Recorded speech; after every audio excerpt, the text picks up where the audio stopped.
का धन्यवाद देता हूं कि जिस तरीके से आप लड़ाई लड़ रहे हैं और जिस तरीके से आप एकजुट दिखाई दे रहे हैं, कोई घबराया हो न हो, लेकिन भारतीय जनता पार्टी के लोगों को पता लग गया है कि अब किसान रुकने वाला नहीं है और किसान तभी रुकेगा जब तीनों कानून इस देश से बाहर चले जाएंगे, तीनों कानून का सफाया हो जाएगा। मैं संजय लाठे जी को बधाई देता हूं और मैं सोच भी रहा था कि आखिरकार इतनी बड़ी किसान पंचायत में उन्होंने हमें लाठी क्यों दी। और ये मुझे लगता है ये बुजुर्गों ने कहा होगा कि लाठी से अच्छी कोई चीज नहीं है, आप लाठी से सम्मान करिए इनका।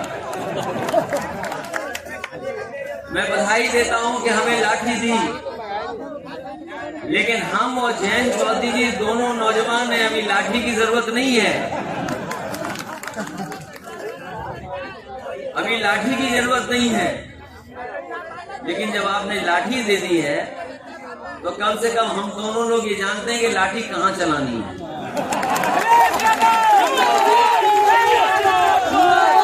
और धरती का हम धन्यवाद देते हैं, ये कृषि की धरती का हम धन्यवाद देते हैं, ये पुण्य की धरती है। और जैसा कि हमारे आदरणीय राजनीति सुमन जी ने कहा कि हमारे आपके सबसे बड़े किसान नेता अगर देश में कोई हुआ है तो वो चौधरी चरण सिंह हुए हैं। बताओ, आप पूरा इतिहास उठा लीजिए भारत का, आप सब बुजुर्ग हैं, बहुत सारे लोगों ने उनके साथ काम किया होगा, बहुत से ऐसे हमारे बुजुर्ग बैठे हैं जिन्होंने न जाने कितनी जनसभाओं में उन्हें सुना होगा, मंच पे बैठे लोग हैं वो जानते होंगे। आप पूरा देश का इतिहास उठा लो, अगर कोई किसान नेता उनसे बड़ा हुआ हो तो हमें बता दो आप। और मैं इस बात से सहमत हूं क्योंकि देश के किसानों ने उन्हें अपना नेता माना था, इसलिए चौधरी चरण सिंह जी सबसे बड़े देश के नेता बनकर के आए।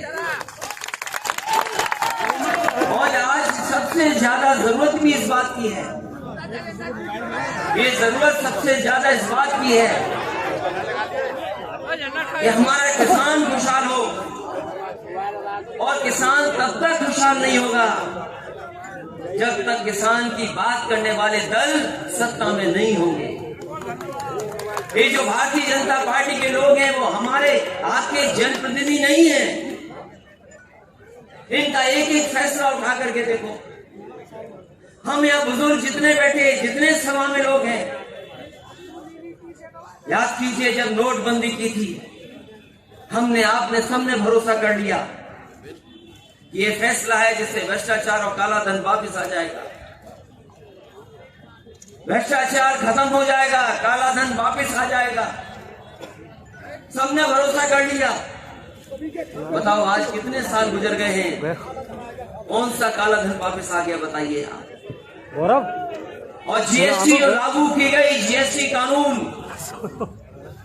जो जीएसटी कानून लागू हुआ था, आधी रात में जिस तरीके से देश की आजादी का जश्न मनाया गया था, उसी तरीके से जीएसटी लागू हुई। जीएसटी लागू हो जाने के बाद बताओ कौन सा कारोबार हमारा बढ़ गया। अभी वैश्विक महामारी आई, दुनिया में किसी ने ऐसा लॉकडाउन नहीं किया होगा, दुनिया में किसी ने ऐसी पाबंदियां नहीं लगाई होंगी, लेकिन भारतीय जनता पार्टी के लोगों ने कैसी पाबंदियां लगा दी। ये सच है कि वो वैश्विक महामारी से बचने के लिए हमें और आपको सबको अपनी नाक और मुंह बंद करना पड़ गया। हमने भरोसा किया उनका, भारतीय जनता पार्टी के लोगों का। उन्होंने कहा कि आपको मास्क पहन के रहना पड़ेगा, हमने आपने सबने नाक और मुंह बंद कर लिया। लेकिन हम जानना चाहते हैं, बताओ भारतीय जनता पार्टी को कौन सी वैश्विक महामारी है, क्या उन्होंने अपनी आंख और कान बंद कर रखे हैं? उन्हें किसानों का न दुख समझ में आ रहा है, न किसानों की तकलीफ समझ में आ रही है। ये कोई साधारण मंच नहीं है, ये कोई साधारण स्थान नहीं है। ये वो स्थान है, ये वो ग्राउंड है जहां आपने बारंबार इसी अंदाज में आकर संत समाज के लोगों ने अपनी छाप छोड़ी है, जिसे कहते हैं चौधराहट लीडरशिप। मुझे याद है वो दिन 2009 में भी जब इस ग्राउंड को आपने भर दिया था, बड़े तनाव में, संकट की घड़ी में आपने किसानों की आवाज को बुलंद करने का काम किया और अंग्रेजों द्वारा बनाए गए उस पुराने काले कानून जो 1894 तक इतना बोझ देश के किसान उसे सहते, उसे उखाड़ फेंकने का काम किया और अपने हित के लिए नया कानून बनवाया। वो फैसला भी यही इसी मैदान से उस बड़े आंदोलन की चिंगारी यहीं से थी।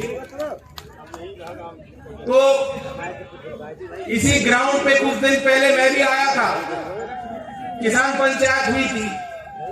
इन कानूनों के संबंध में सरकार की तानाशाही, सरकार का अहंकार, उसके विरुद्ध भी मैंने जो यहाँ प्रस्ताव रखे थे, हाथ उठाकर आप सबने उन्हें पारित किया। उनमें एक प्रस्ताव जो आखिर में जो मैंने यहाँ भी रखा और उससे पहले और उसके बाद जहां भी मैं किसानों के बीच इस आंदोलन में गया हूं, मैंने वहां भी वो बात रखी है और सबने वो बात हाथों हाथ हुई है। वो ये बात थी कि इनके घमंड को तोड़ना चाहते हो, एक ही तरीका है जो इन्हें महसूस होता है, जहां उन्हें चोट लगती है वहां आपको लठ देना, वहां उनको चोट मारनी, वो वोट की चोट। वो प्रस्ताव मैंने यहाँ रखा था कि वोट की चोट दोगे कि नहीं दोगे। आज भी आपने हाथ खड़े कर दिए, उस दिन भी किए। आज मैं दोबारा यहाँ इसलिए आया हूँ श्री अखिलेश यादव जी के साथ। ये मंच साझा हम लोग इसलिए कर रहे हैं कि वोट की चोट कैसे लेनी है वह रास्ता आपको दिखाना चाहते हैं।